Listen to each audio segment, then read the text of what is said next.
In the first round of the draft with Owen Pickering. I'm Gil Martin of Locked On NHL. With me, Brandon Pillar of Locked On Senators. He is our prospects guru, and joining us to discuss the Penguins pick, Hunter Hodies of Locked On Penguins. Hunter, your initial thoughts on the 6'5" defenseman Owen Pickering? Yeah, so on my big board with a good buddy of mine, Jason from Penguins Twitter, he was right in the area where we thought, this could be a pick. And, a couple of comps we had for him, Keandre Miller, Travis Sanheim, a little bit of Brian Dumoulin. This team basically needed almost every position because their farm system is just not that good, but very powerful skater. What I noticed when I was watching him, good with controlled exits and controlled entries. I think his offensive game could improve a little bit as he matures, but I'm pretty happy with the pick. Brandon, do you like the pick, and what does he add to the Pens blue line core?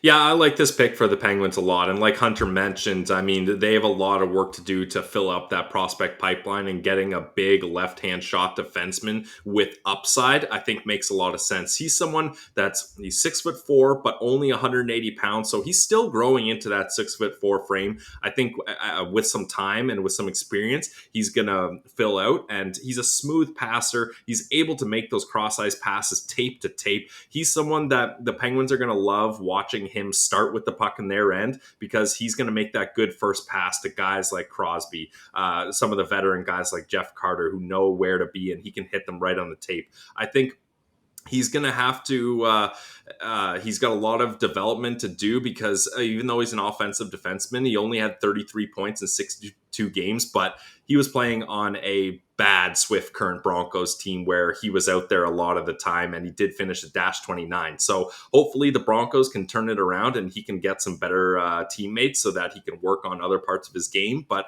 a left-hand shot, smooth skating, good first pass defenseman that's going to grow into his body. I think there's a lot of potential for the Penguins here.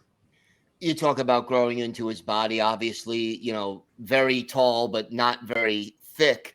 How long do you think it would take for him to develop and sort of catch up to that 6'4", 6'5" frame?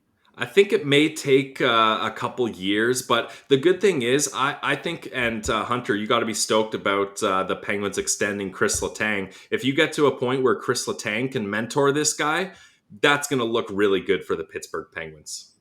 Yeah, I mean, I was kind of thinking about when they made the pick, Letang will probably be, 38, 39 by the time he's ready to go, and seeing them on a pairing together would be kind of interesting. It kind of reminds me of when Sergei Gonchar was towards the end of his career, when Letang was ready to go and be the defenseman that everyone was hoping him to be. And I'm not saying Pickering's going to be the next Chris Letang, but that would be pretty cool to see, especially, you're right. And, definitely exciting times with that extension today. And how happy are you about the Letang extension? What does it mean for the Penguins short term right now? Yeah, I mean, I'm very thrilled for it. The 6 years, people were a little weirded out about the term. I honestly don't really care about it, because the final couple of years of that deal, the team is probably not going to be that good. Sid's probably going to have been retired or is about to retire. I think the same thing with Malkin. They're mainly trying to get him for these next 3 to 4 years so that they can win one more cup in the Sidney Crosby era. The AAV is a steal. The fact that they got him to take a pay cut when, let's be honest, he probably would have gotten a little over $8 million if he hit the free agent market. That is a big win. And right now there's probably no excuse if Evgeny Malkin walks. They have the cap room to do it. You can give out however much term you want, 3-4 years, 6.5, $7 million. They have the room to do it. It's all a matter of, if they can actually make it happen. But I'm very thrilled that Letang's back. There was no one on the free agent market that was going to replace the points that he put up. No. The minutes he plays, how defensively in his own zone, all of that stuff. I'm thrilled for him. And Brandon, as far as Pickering is concerned, where do you project him? What style of defenseman do you think he'll be once he reaches his prime?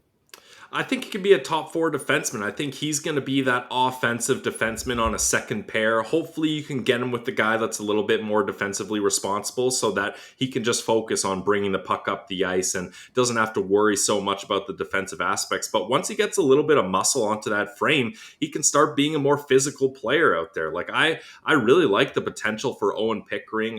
In my draft board, I have him right around in this range. So I think the Penguins, who quite often don't have a first round pick to use, they got good value with this selection in Owen Pickering. All right. For more on Owen Pickering and all things Pittsburgh Penguins, subscribe and follow Hunter Hodies on Locked On Penguins. Hunter, thanks so much for joining us. Thank you for having me.